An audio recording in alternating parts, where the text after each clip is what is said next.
Each year, the Commission on the Status and Role of Women awards the Louise Branscomb Barrier Breaker Award. This award is to honor an individual who has broken barriers within the life of the church. It's given to a United Methodist who has sought to include women, ethnic minorities, and other marginalized communities in the total life and participation of the church. This year, COSROW is seeking to present video interviews with past recipients so we can preserve the legacy of this important award. I was going to be a teacher. I got my master's in physical education, and I had no thoughts of working in the church. But I took the job and I said, look, I'll take it and stay just a little while. And I stayed 49 years. But we were trying to have experiences and make an atmosphere where the young person could sense God's call into his or her life. But not to say, you've got to believe like I believe, but to be open enough where through a vesper service or through a morning speech or through a song or whatever, that they could feel the Holy Spirit working in them. And it happened over and over. In actually the late 50s, and at that time, you know what the climate of any interracial situations were. I mean, we had a church that was black, we had a church that was white. At that time, the churches were not integrated at all.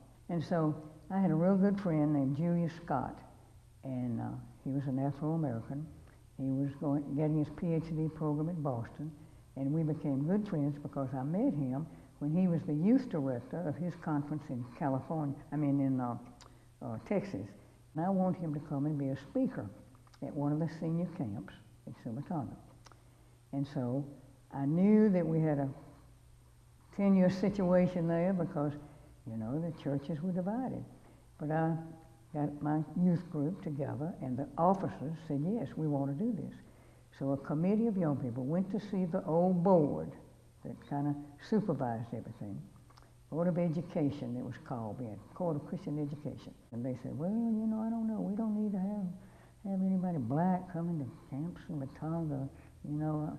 And so they said, well, we'd really like to have him. He's a good friend of Nina's and he's a good speaker. And they said, well, if you'll put him in a cabin all by himself and have a table where he could just eat by himself, you know, then maybe that'd be all right for him to come. So I called Julius and I said, look, this is ridiculous. I know you don't want to come under those circumstances. And so I'll uninvite. He said, no, if you want me to come, I'll come. So he came. And we had a wonderful time. The first time he came to lunch, he looked around and wanted a place to sit. His name was on the table, Julius Scott, but the kids had already gathered there and filled up the places, so he didn't have a place to sit. And from that time on, the kids knew that it was okay. But the bad thing about it is, some of the old folks on the board heard about it. They said, I don't believe she'd do it. And at that time, they fired all the cooks that were black, Camp Sumatana. They said, from this time on, no more blacks will come to Camp Sumatana. Well, when Bishop Goodson came to be our speaker, our bishop, he said, that's ridiculous. I am the bishop, I'll have who I want. And so he invited the black bishop to come as a speaker, and at that time on, it was okay. And then eventually, we were able to have some Afro-American kids to come to camp. They were welcomed, they welcomed us, and we welcomed them. We never had enough. But the UN Washington Seminar now, we would raise money to choose some Afro-American kids to go. And over, those kids that would go on that trip, that's where we would go, you know, spend 4 days in New York studying international affairs, 3 days in Washington studying domestic affairs. And these Afro-American kids, they would go through that. At the end of it, they said, this changed my life. They were accepted, and the whites and the blacks were together. We had young people coming from Alabama, from the smallest churches ever, to go on that trip. And just to go to New York City and see what a city was like. I mean, that was breaking down a barrier for this kid. One of the first trips we went on that UN Washington trip, back in the 50s, I know we went down through the Bowery. We had a tour, went down through the Bowery. And of course people, you know, we didn't have people on the streets in Birmingham back then like they did in New York. I mean, this was in the 50s, you know, and they'd see people lying, you know, on the street. and they didn't quite understand what it was. But we'd have this man come and talk to us about what it was like, you know. And so then our kids began to be empathetic with those people that they saw, and maybe understand why they were there. After we'd gone on some of these UN Washington trips and saw that we needed to expand the world, then we wanted to take a group to the former Soviet Union. That's what it was, you know, it was all the Soviet Union at the time. And so we had to raise money. The kids had to raise money to go, you know. It didn't cost near then what it would now, but it was a lot of money. And so, you know, the whole conference was behind it. And Dr. Louise Branscomb, who was a friend of mine because she had been my doctor, she called me one day and she said, "Why are you spending all that money for those kids going to Russia? We need to send that money to missions." She was very mission-minded. And I said, "Well, Dr. Louise, I think it's really important." She said, "Well, let's have lunch together and discuss it."